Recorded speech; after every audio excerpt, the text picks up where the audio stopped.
waa dhacdo ugub ku ah geyga Soomaalida. Haweeney ku nool magaalada Galkacyo ayaa la sheegay in ay isku ekaysiisay qof raga, waxaana la sheegay in haweeneydani ay guursatay 3 haweenaa. Gabadhan oo ay ciidamada boolisku ka soo qabteen magaalada Galkacyo ayaa hadalhayn badan ka dhex abuurtay bulshada ku dhaqan deegaanada Galkacyo iyo guud ahaanba Soomaalida dhexdeeda. Gabadhan ayaa sidoo kale waxa la sheegay in ay isticmaali jirtay xubinta ragga oo gacan ku samaysa, waxaana ka shiftay mid ka mid ah haweenka ay qabtay haweeneydan. Magaca gabadhan ayaa lagu sheegay Deeqa Aadan Cabdilaahi, waxaase ay iyadu isticmaali jirtay magaca Deeq sida ay sheegeen ciidamada boolisku, waxaana da'deeda lagu qiyaasaa 30 jir. Ciidamada booliska ee Galmudug ee magaalada Galkacyo ayaa waxay soo bandhigeen sawirada iyo muuqaalada haweeneydan ninka isku ekaysiisay, waxaana la sheegay in haweeneydan ay sidatay hub isla markaana ay gurigeeda la deganayeen haween badan.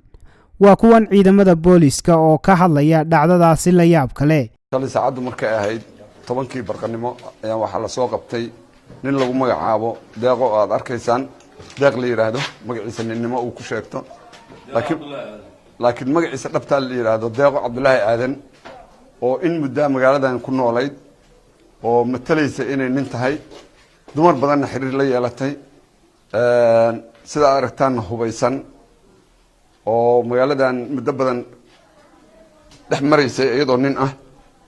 waxaan ku guuleysanay inaan helno muddo dheer ka bacdi inaan gacanta ku soo dhigno Deeq oo magaciisu Deeqa yahay. baaritaan dheer ka bacdi waxaan ogaanay inay tahay qof haween ah. ujeedada iyo danta ay kala haydna wali hadda baaritaan bay ku jirtaa. waxaan noo cadeeyay ciidanka booliska haween baa ku jira, baaritaan ay ku sameeyeen baa waxa ka soo baxday inay tahay qof haween ah. waxay u isticmaali jirtay nin ahaan oo qalabka ninkay ka dhiganaysay dhexdu ugu xirnaa.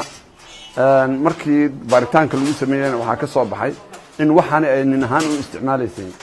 iyada waa su'aali kartaan inay dumar tahay, aniga hadda af jooga lama adeega, iyada waa joogta. Dhinaca kale haweeneydan ninka isku ekaysiisay ayaa dhankeeda warbaahinta la hadashay. inta lagu soo eedeeyay oo ay jidha dumar baana qofka waxaan u watay dukaan baa leeyahay, dukaankan ku waardiisto meel go'an, meel koondareed ah. qofna kuma dilaan, qofna wax kuma yeelo. gabadhan gabar cunug iyo ayadoo nafteeda halidaysa baan gurigeyga keenaan.